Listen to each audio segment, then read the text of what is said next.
is your Z schema under this chapter. Okay, so for your Z, okay, the meaning, the way to say Z, okay, so because this is actually model based, so you are actually going to represent using mathematical notation, set theory, logic. This is normal, as I told you from previous lecture. Okay, and then later you are going to look into of set, relation, function, and so on under Z language. We are going to use what we call as graphical notation. This is not totally like graphical like UML, because everything must be drawing. Here you have a very specific graphical notation, so it's semi-graphical. So I just say graphical notation. I no need to word the word semi already. And then, as what we said, we are going to do what rather than how. Okay? So it's model based, as we discussed just now. We are going to look later in terms of states and operation. Okay, so this is model based operation. Okay, model based approach. So we are going to look in terms of state and operation. So later we are going to learn how to do state space schema and how to do operation schema.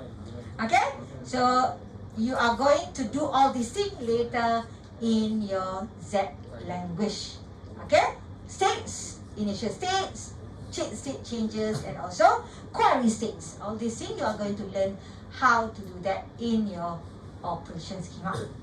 Okay, so graphical construction, graphical notation just now. That's why you heard me, I tell you Z language, sometimes I will say Z schema. Because the way that we are going to represent Z later using graphical notation, the notation that we are going to use we call as schema notation. Okay, schema notation. So this schema notation here, I've shown you last week also the box there, but later also I will show you the symbol for the schema also. Okay, and then if you look at Z here, is one of the most popular formal specification language that are actually used to teach the students actually. So one of the popular. So because it's actually straightforward, easier to learn compared to some of other formal specification language. Okay, so as the concept, okay, also I told you, or maybe you have learned in your tutorial 1, okay, where at least in Z you will see that we are discussing about set notation, right? Set, huh? So the fundamental concept of set, or Z is set, okay? Fundamental concept of Z is set, okay? So everything is about set. When you want to define your type later, you will learn about basic type. So that type we call as set also. Set, set. So whatever that you do in your Z schema is all related to set. So when we talk about set, the first thing that you have to remember, the data cannot be duplicated. Okay? So when you do your data in your curly braces, the data inside there cannot be duplicated. That is one of the things that you have to remember. Of course, when we talk about set, you use curly braces. Okay? So this one also you are going to use later in your Z schema, the curly braces. So everything will be related to set. Okay, and then whatever that we call the data inside the set itself, we will call as member or elements of the set. So the data inside the set itself we call as member or elements of the set.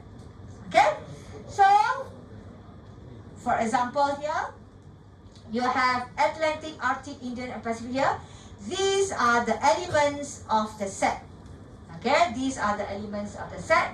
So you can, when you want to show the data, exact data of your set, you use double equal. Okay, when you want to show the exact data of your records of your data in your set, So elements of your set, you use double equal. Double equal like programming comparison, but not for set. For Z, no. This one means define as. Okay? So if you want to show comparison, whatever, you just use one equal. Okay, one equal only. So this is what you mean by double equal here, define as. Okay? And then when it is a set, the data here, the elements here cannot be duplicated. And also you put the data inside curly braces. Okay, so this is the minimum that you have to remember about set. Okay, so you have seen in your tutorial 1 the symbol member of. This one, if you have slash, not a member of. Okay, that is the meaning of the symbol. So for these two symbols, we are going to use later in our Z schema to show as a precondition later. Use for precondition. What I mean by precondition is to check the data before you can proceed. For example, you want to add customer into your database. You need to check whether the customer already exists in your system or not. If already exists, how to add, because already exists. So you have to do checking. So when you do checking, you have to use this symbol. Okay? So normally when we do in Z schema, we can say as this as a member of this inside this database, or this data is not a member of this database or not. Or you can say that whether this data exists or not in this database, or this data does not exist in the database or not. Okay? So we are going to use this symbol to do checking, normally precondition later. Okay? Using member of or not a member of. Okay? So the symbol, I think all of you have seen the symbol. This is a member of, this is not a member of, where you have the slash. Okay, remember, not every symbol will have slash, but this one, you have the slash, not operator. Okay? For empty set, okay, when you learn normal set, you use opening, closing, curly braces. But for our Z schema, we are going to use this member, empty set, without the zero slash, this one means empty set. We are not going to use the opening, closing, curly braces for set. Okay? Remember this. This is to show empty set in our Z schema later. So normally empty set here is to indicate, for example, let's say you want to make sure that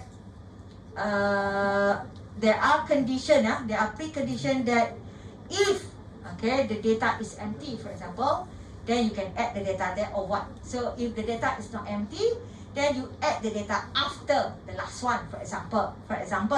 So there are conditions that you may need to consider using empty set. Okay? Sometimes there will be singleton set. Singleton set means a single data only. You don't have many data, just one single data. But this one seldom used in our Z schema. But you may have condition where you have one single data only in your database. One single data. But I don't think we are going to have that in our Z schema later. So we call this as singleton set. One single data in a set. You cannot have more than that. So that is singleton set. Okay. The next one, subset. Okay, subset. Subset. There will be two. One we call as subset. Another one we call as proper subset. Okay. For our mathematics, same symbol. Whether subset or proper subset. But for Z schema, two different symbols. For subset, you have line here. When you have line here, means if let's say you have set A and set B, set A subset set B, you will do set A subset set B. So meaning that set A can be lesser than set B, or set A can be equal to set B. Okay, that is subset. Okay, that is subset. But when it comes to proper subset, so proper subset, you see the symbol does not have line below here. Okay, no line, So proper subset for Z, meaning that if you have set A and set B, set A proper subset of set B, meaning that set A must be lesser than set B. That's all. Cannot be equal at all. Okay? So that is what it means by proper subset. Okay? So because you have to know this different, especially if your scenario, your condition for your statement, you have two different data here, means that you want to say those who are in this room or those who are in the tutorial 1, for example, must come from this group of students, for example. Okay, so it's either you can say subset lah, because can be all from tutorial from the same room. But there are cases where you want to show that, okay, cannot be the same at all. Means that totally, tutorial 1 cannot be the same at all. Means that cannot be equal. Must be always lesser. Then you can go for proper subset. The scenario is always lesser, then you don't go for subset at all. You go for proper subset symbol only. So there are scenarios for your system that you have to consider this kind of condition. Okay, this kind of condition. Because these two symbols, even though mathematics, you can use this symbol or the line below, same thing for us when you learn mathematics. But for our Z schema, the meaning are totally different already. Because we are going to show exactly what is actually related to our data now. So be specific already. If the set A totally cannot be equal to set B at all, okay, but it is part of subset, but cannot be equal at all, straight away your symbol, you go for proper subset symbol. Don't go for subset symbol, because that subset symbol means equal. Means let's say you have 1, 2, 3 here, 1, 2, 3 here, that is subset symbol. But if your system will have 1, 2, here is 1, 2, 3, must always be like that, then you go for proper subset. Okay? So remember this, because this one always the student get confused when they do the statements later in their schema. Okay. Maybe if you have gone through the tutorial 2, you will see about this symbol, power set. So, power set used if, let's say, you want to show records of data. Because when we deal with our Z schema later, we are actually dealing with our database record. Okay, database record. So normally in our database, you are not going to have one record only, right? In our database, when you start, normally database will be empty. And then you may have one record, you may have many records in your database. So that is normally the scenario that you have in your database. Okay, it's either without record or one record or many records. So if you want to have many records there, okay, so the way to represent your data is by using power set. Power set means you can have, when we are talking about database, we are talking about many records. Okay, the symbol is this P, power set. Okay, power set. So of course, you don't consider the combination here. Okay, don't look at this because this is mathematics, how you want to represent your data later. But in our Z schema later, I will show you how to do your data, how to represent your database data. Okay, just remember that when we talk about power set, the database can have many records. That's all. Okay, power set means the database can have many records. Okay, then you can have also what we call as finite set. Okay, finite set and power set are similar.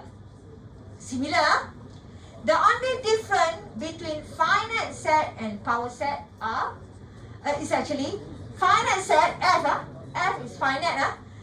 Finite means you know the size. For example, I want to talk about this decay form.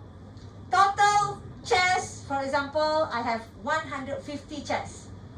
So, I know exactly I can have maximum 150 students only in this room. When this room is empty, I can have 0 student. Then maybe 1 student come in, I can have 1 student. But I also can have like this, many students. Okay? So similar concept like power set. But finite set means I know how many. That is finite set. Okay? It's similar like power set. Power set is like this, but maybe we are talking about, for example, our database, right? The records in the database, you don't have 1,000 here, you don't have. How many record you add, you can add. You don't consider the maximum. If you don't consider the maximum, that is power set. You don't really know the maximum value. But when you know the maximum value, that is finite set. It's the same thing. It's the same thing. Just the difference is the value you know, finite set. Okay? But when it comes to your assignment, you have to think about your data. Normally for me, when I discuss in the class or in the tutorial, whatever, I will just use power set. Because I don't want to consider what is the size and so on. I just use power set. Okay? But if your assignment later, you know the exact, the limitation of data, then you go for finite set. Okay? So it's the same thing.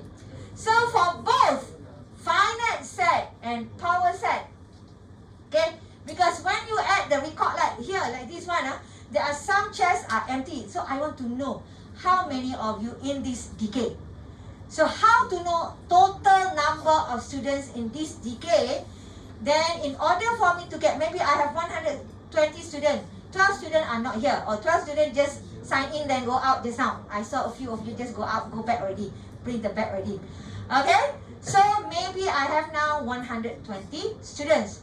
Actually should be 132, I have 120, but I don't know. I didn't calculate one by one here. So how to know I have 120 students now? So in order for me to know total records that I have, or total students in this room, I can use what we call as cardinality. Okay, so hashtag symbol. When you put hashtag symbol in front, the result that I will get is an integer number. 120 or 121 or 130 or 100. I will get that as the result, an integer number. Same thing for finite set. If you use cardinality, you will get the same result. Okay? Hashtag is important because let's say the value here maximum 150. Okay? Now inside here you want to allow 1 student to come in. 1 student to come in into the room. You have to check whether it's already exceed the capacity or not. Okay? If still there is at least 1 chair available, then you can allow the student to join. But if let's say 150, there are 150 students here, then 1 student outside cannot join at all because no more chair, for example. So how to know that is actually up to that capacity? You use hashtag to know. Okay, you use hashtag to know that how many students inside the room already. Okay, so that is actually where you are going to use this symbol inside your Z schema later. Okay. Another one that you already learned in the tutorial 1 is about infinite set. Okay, just to remind you again. Okay, maybe I'm not so sure whether Miss Mazlina also informed you or not, but for my group, I already informed you. So for infinite set, we are going to use only N or Z only.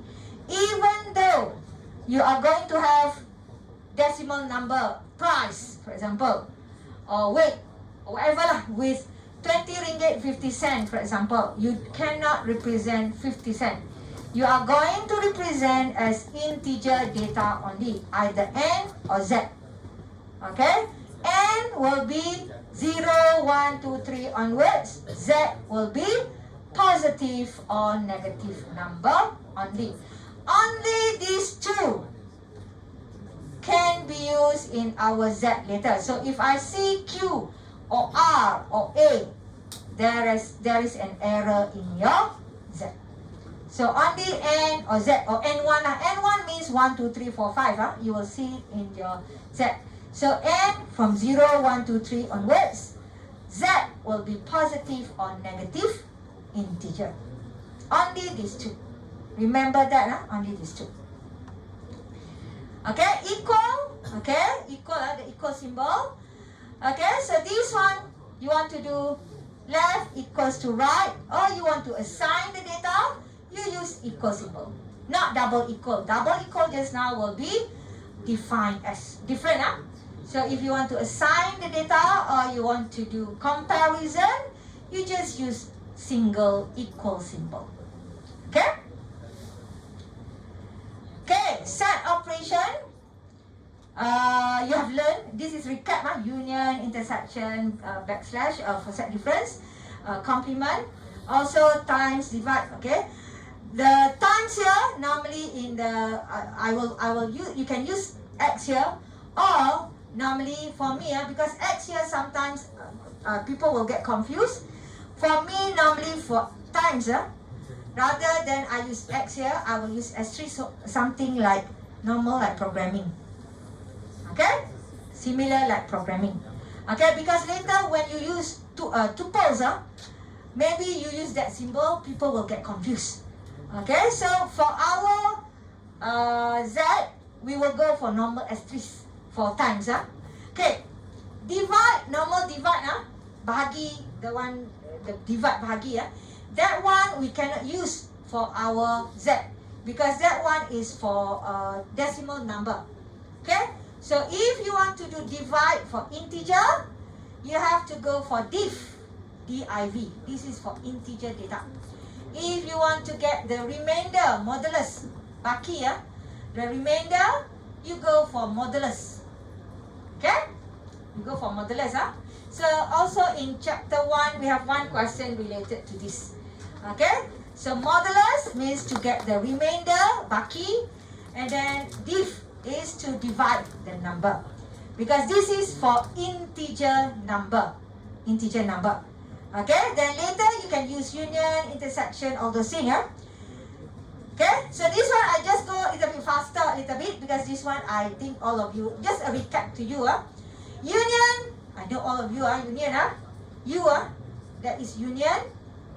I changed the symbol, make it smaller a little bit, but it came out like this. That's okay. Union. Okay, I know all of you know what is union lah. Combining of this set with another set.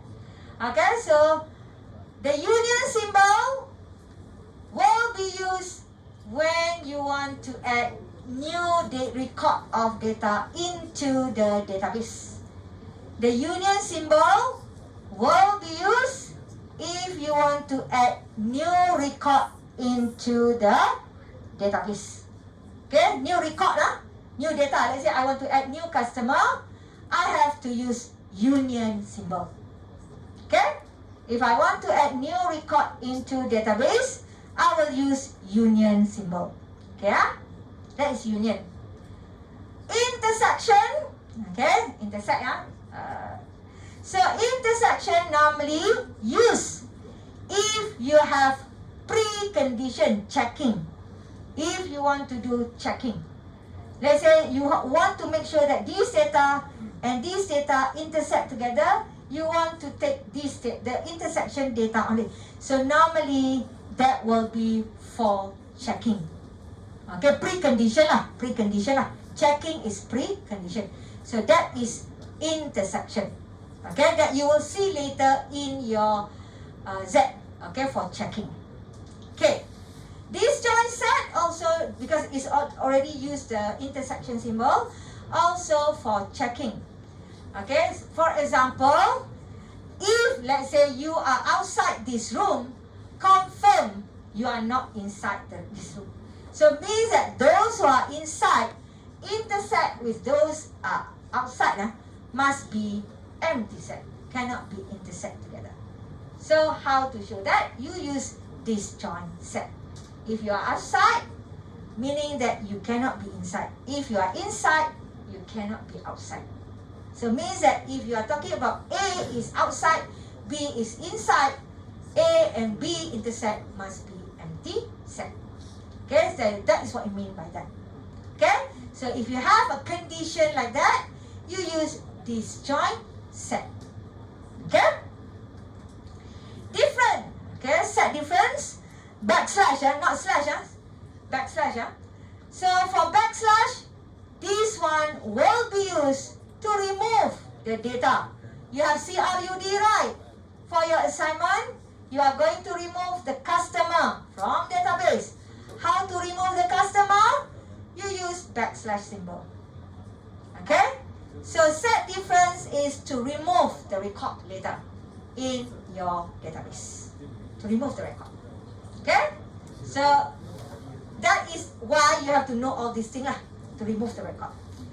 Okay, set complement, okay, is other than that lah. So this one, okay, you can use in your Z, but mostly we are going to use, let's say, not a member of or a member of symbol rather than set complement symbol later. Okay, so that is actually what you will see in your Z later. Okay, in the tutorial one also, we have done a little bit of what we call a set comprehension. Okay, so set comprehension is popular in your Z, especially, okay, especially if you have something like if statement or if else statement. If statement or if else statement. You are not going to use the word if else. No, that one is coding. If else is coding. In Z schema, you cannot put if, else. This one, no. You cannot use the keyword if else. That one is coding, not Z schema. Okay? So how to show something like condition like this if else statement? One of the way is by using set comprehension. Okay. So when you see set comprehension here, okay, there are a few, how to say, a format lah, a few format.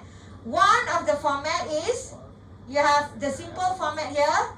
The first one is the declaration bar. This is the condition.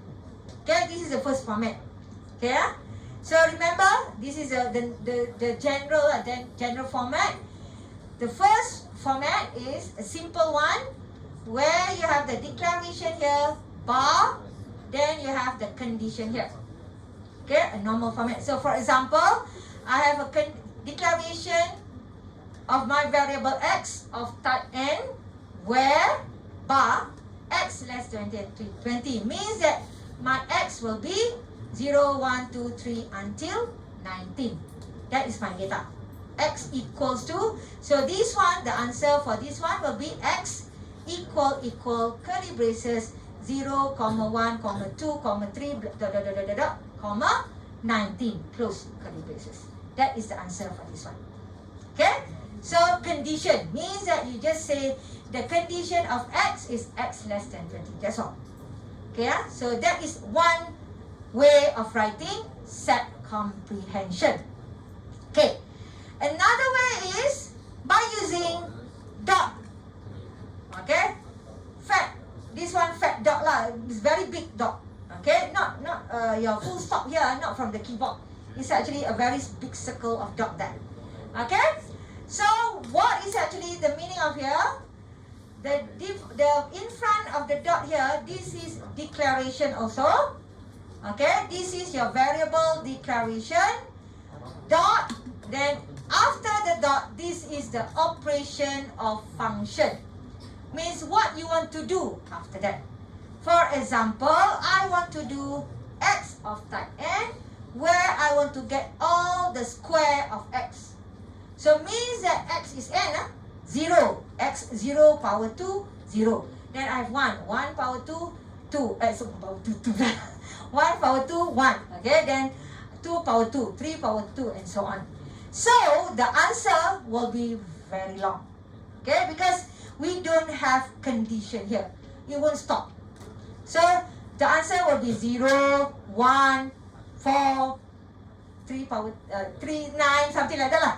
So you do answer dot dot dot like that. So there's no stop for this one because there's no condition for this one. Okay, so that is means by operation. Okay, yeah?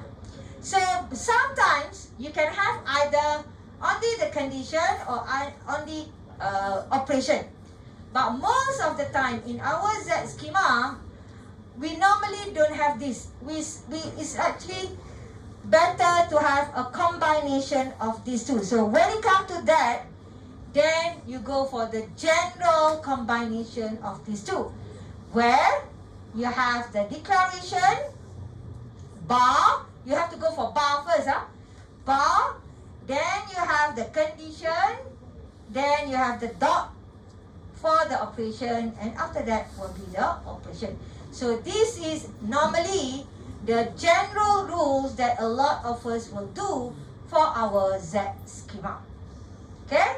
So what you are going to do normally, so your variable declaration will be here. Then you do the condition here. Then if this condition is actually successful, means is actually correct, then you proceed with what you want to do inside your Z schema. Okay? So in this one, okay, I just give you example of example of integer, but one of the set comprehension that you are maybe you are going to use in your assignment is something like this. For example, imagine that you have a form. Okay, imagine that you have a form. You want to add a new customer into the system. So there are compulsory parts that the customer has to fill up. There are optional parts that is up to the customer to fill up or not. Okay, so the compulsory part, maybe you say ID, of course, you auto-generate. But of course for our Z, we cannot say auto-generate. We have to make it as input even though you don't ask them to enter as input. But in our system, we'll assume as input. Okay, ID, name, email. Okay, so these three are important, for example. And then maybe gender optional, address optional, for example. So these three, you ask the user to enter, must for them to enter. So no problem, you request the input from them. But for gender and for address, it's up to them.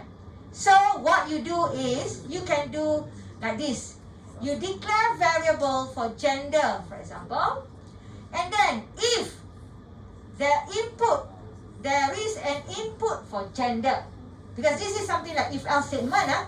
If there is an input for gender, so what you are going to do, add that data into the database. That is optional. Okay? So normally that is how you do something like if-else statement. One of the way. It's not the whole way, it's not the only way. There are other ways, but one of the way is by using set comprehension. Okay? For example, just now, if you declare your variable for gender here, then you say that if there is an input for gender occur in the form there, means that the data exists in the form there for gender, then what you have to do?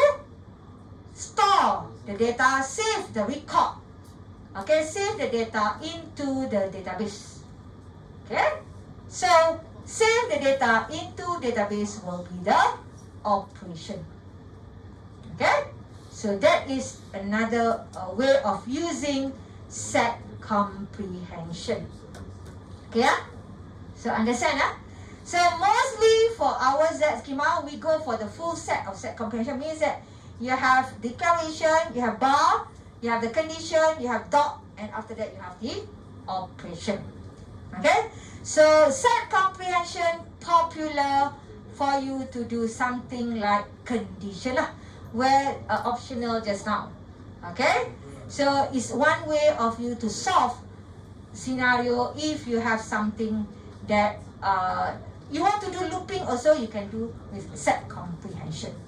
Okay, so there are a lot of ways to do with set comprehension, but the concept is declaration, bar, then you have the condition, then you have the dot, big dot there, then after big dot will be the operation that you are going to do. Okay, so that is set comprehension. Okay, together with set comprehension, you can also use what we call as quantifiers. You have learned about quantifiers, okay, for all and there exist. So normally these quantifiers we will use together with the set comprehension. Okay, so for all quantifier normally, okay, normally where you put it, you put in your state space schema. Later you will see what is state space schema. For all quantifier, normally you will put inside state space schema. Okay, you combine together with the set comprehension. Normally quantifiers, you combine together with set comprehension. So for all means you are checking, let's say, all database data records. For all the record there, you read all the record, what you want to do from there. Okay, so that is for all. There exists normally if you do for the form just now. There exists the data, for example, you want to put there exists also, okay? There exists the record, okay, then you do this. So normally there exists, okay, you use in the operation schema. Okay, there exists, you normally use in the operation schema later, together with set comprehension. These two normally you do together with set comprehension, not individually like that.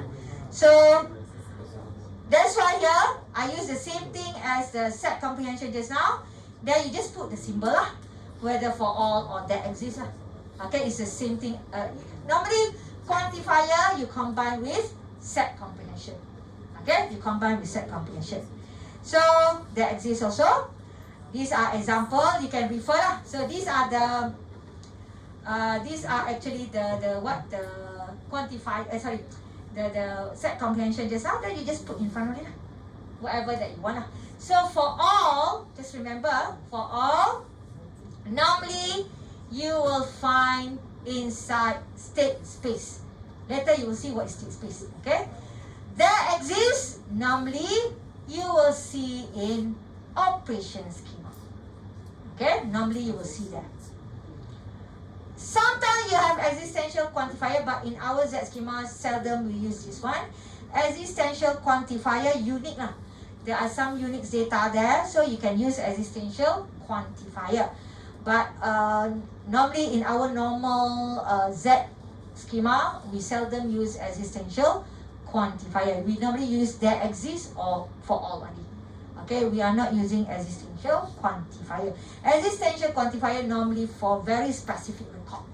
Okay, but for us, we just go a normal record, so we don't really go for existential quantifier. Any question until here about Z? So the symbols that you saw just now, you actually need to remember lah, because you are going to use this in your Z later. Okay. For example, power set. Power set is the normal one lah. Member of, subset, whatever lah. That is a normal one. So you will normally use those in your schema later. Okay, so until here, okay, just a recap about the set. There are a lot of other symbols coming soon, okay, that you are going to learn. But for a recap, for set for now, those are symbols that generally you have to remember. For example, union, for you to add the record in the database. Backslash just now, difference, that symbol is to remove the record from the database. If you want to add it, you will see letter of right symbol. Okay, so those are actually the symbols that generally you are going to use a lot in your Z schema later. Okay, so the next one, okay, for you to proceed is type. Okay? So you have actually, just now, you know about type just now. One simple type just now is Z and N. Z and N just now. So that is one type for your Z. Z and N just now is one type for Z. So for Z, you need to know there are three types that you can use in Z. Three types. Okay? The first one is built-in, then you have basic type, then you have free types. Okay, so these are actually types that you are going to use in your Z schema later. Okay, three different types. So for built-in means already given to you. Built-in. Okay, built-in means already given to you. So you don't have to tell other people, this is built-in, you have to do this, no need. You just use it. Okay, what is built-in? Z and N. That is built-in. Okay, Z and N will be the one that you are going to use in your Z schema to represent integer number. If you have price, or you have weight, you have age, okay, that you want to represent, so all those you are going to represent using Z or N. Okay? So you want to represent using Z or N. Okay, so this is what we call as built-in type. Built-in means already given to you. You don't have to tell. If you Z or N, I already know those are integer. No need to tell me how you get the integer number, okay, how you get this one positive, this one negative, whatever. You don't have to tell me. When you declare a Z, I know automatically it will be positive and negative integer, built-in. Okay, so that is what I mean by built-in. So remember, only two that you can use in Z is either Z or N. Or N1, there is another one, N1. Okay, but it's still under N. So it's either Z or N only. These two only. Okay, So the second one is basic type. So this is the one that you, as the analysis, or you are the one who are going to design your own system. You are the person who are going to create this type. Okay? This is what we call as basic for your system. That's why the term is basic type. Basic for your system. Okay? So what it means by basic type is something that you want to represent your data, how you are going to represent your data in your system. For example, just now you have integer already built in. But how about name, ID, email address, how to represent these data? So how to represent this data, you are the one who are going to tell your system, I want to have this type in my system. Okay, this type. So what we call that, we call this as basic type. Or another term is given set. Why the name is given set? Because you are the designer, you are the one who give the name or the set for that. You are the one who's given that into the system. So that's why the term that we use is basic type or given set. Okay, but of course when you go for the basic type, there are rules that you have to follow. You cannot simply go for anything, cannot. So there are rules that you have to follow.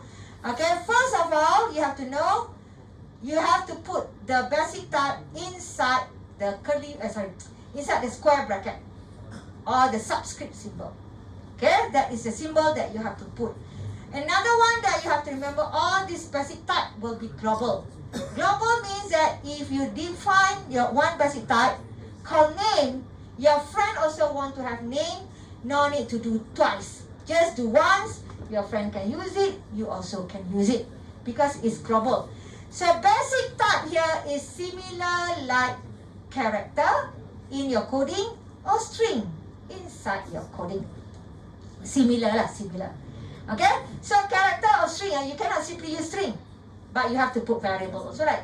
So in your Z, okay, like your built-in will be similar like int.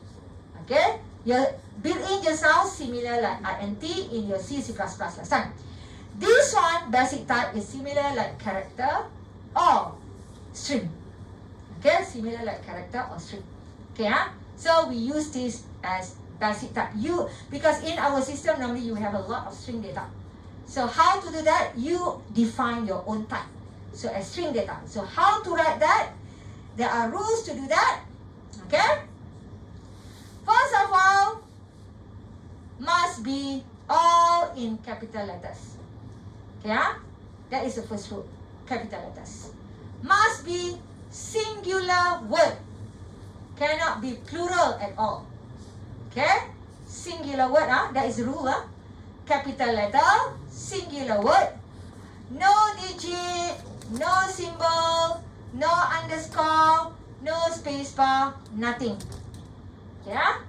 So, if you have one word, okay, singular, capital letters, that's all. But if you have two words, you have to combine this into one word without space bar, without underscore, whatever. Okay, you have to combine into one word. These two words both must be singular word. Okay, singular, and both must be in capital letter. And then after that, how to represent in your Z? You put inside the subscript symbol. Okay, for example, I have name like this. Okay, I have student name, I have student ID, whatever. Okay, so I use like this. Okay, so this is how you declare your passive type. Okay, so another one is free type. Free type normally you use to have choices. For example, yes, no, on, off, for example, or role, admin, staff, student, for example, or network, administrator, whatever, the role there, okay? So if you want to have choices, maybe some of you that you have your requirement, only manager can do this, only staff can do this, only can be viewed by the student, but can be updated by the admin, for example. So there is a role to do that. So when you have this kind of role, how to show that? Normally you show as free type. Okay, choices. You have a specific choice as your input there lah. So how to do that? There are a few symbols that you have to do. The first symbol we call as data type definition, colon, colon equal. Another one is branch separator. Okay, for example, I have the student here. So the front here must be the same as your basic type, but without the subscript only. Without the subscript only. Okay, it must be the same here. But after that, you put colon, colon equal. Then you put your choices here. These are the choices. Okay, so same thing here. These are the choices. Here also, these are the choices. Okay, so this is free type. Free type. So built-in, basic type, and free type all are global. Global means if you have position on off here, your friend also want to use position on off. Your friend does not have to define again your free type. Just simply one enough. The rest can use in your variable, in your schema later. No need to define again because it's global. Everybody can use, okay, inside your system.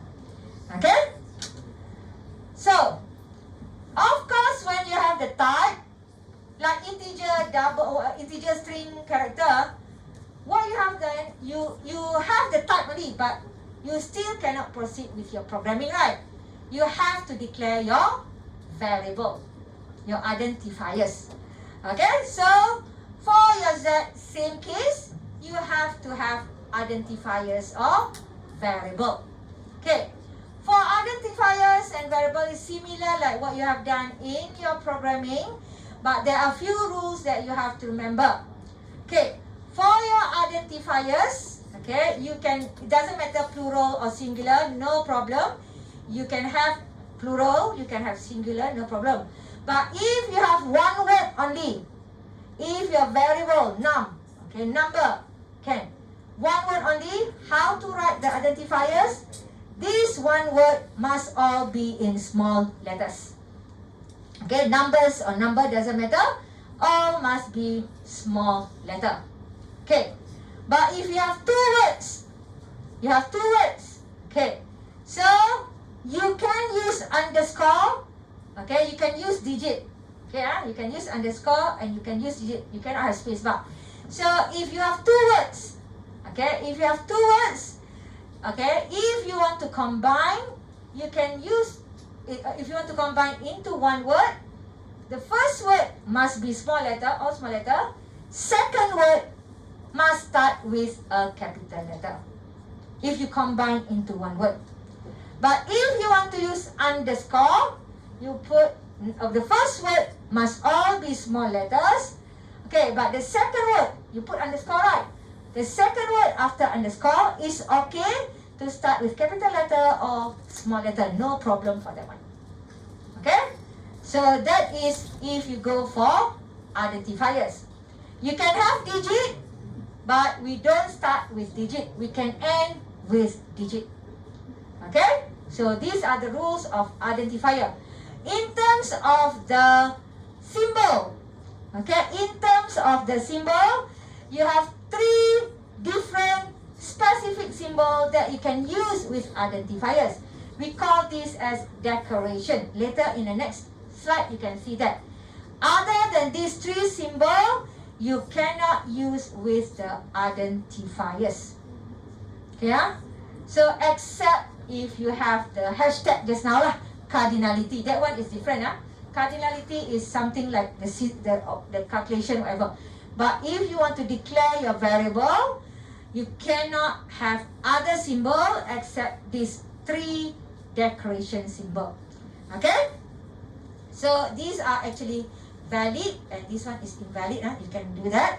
So the three decoration just now, or the three symbols specifically that you can use with identifiers are question mark, exclamation mark, and also prime symbol or apostrophe symbol. Okay? So for the input, okay, we use question mark symbol for the input. What it means later, for example, you go for operation, you want to add new customer, right? Okay, you need the customer to enter the information, name, ID, or the suite.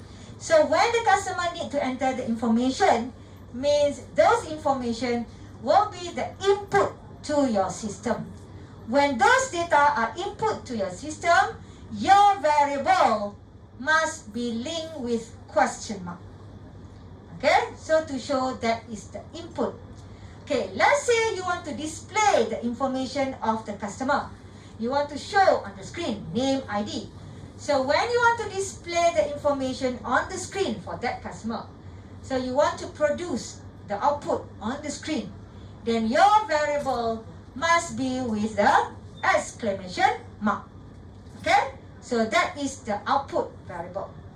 Okay, if later you want to store the data into the database, there is an update to your database. You want to say there is an update to your database. How to show that there is an update to your database? You are going to indicate prime variable or apostrophe symbol to your variable. So, these are a few examples of variable. No space in between. You can have same variable. Let's say I have phone here, question mark, I have phone, exclamation mark, I have phone prime. You can have inside the same thing because it means three different things. One for input, one for output, one for update. So you can have three different variables. Without prime, without symbol, is a normal variable. You can have that also in your schema. Okay? So that is the identifiers. Okay. Still got time, Okay. Another global thing that you have to know is what we call as axiomatic definition. Okay, axiomatic definition normally like a constant. Let's say I want to say that the limit of this room is 150. I want to set the limit 150. Okay, so I don't want to every time I must be less or equal to 150. In the coding also, I not coding in my Z, less or equals to 150. So I don't want. I want to set the limit so that everybody in my team can use the limit 150. So not me alone, I want everybody to use it. So if I have that, okay, I can do global definition of my constant, of my variable. Okay, how to do that? I use what we call as axiomatic definition. Okay, the term is axiomatic definition. So, for example, the symbol is, I call a sleeping T, like this one. This is the symbol of axiomatic definition. The on top here is for variable declaration. The below part here is for the condition, if you have. Okay? So for example, this is my axiomatic, means that maximum student of type N, then I say that maximum student is 100, for example. So I can have like this. Global, this is global. Okay, this is global. But if I don't want to say, I don't want to indicate maximum, I just say that I will have a global variable, but I don't want to say the number, because decay can have different size. Let's say decay for here 150, maybe you have decay ABA 250, different size. I just want to say the size of decay is a fixed number, but I don't want to say the exact number. So I don't want to have the predicate part. Then I will have a bar here. So I will have like this. Okay, and I have this. So this is axiomatic definition. Okay, also you can have something like this, a constant like this. Okay, but you can have also equal like this. But normally this one, normally I will ask you to do global, like maximum capacity like that lah, rather than global constant. Like if you want to have global constant, for example, pi cannot, because 3.1442 cannot, we cannot have a decimal.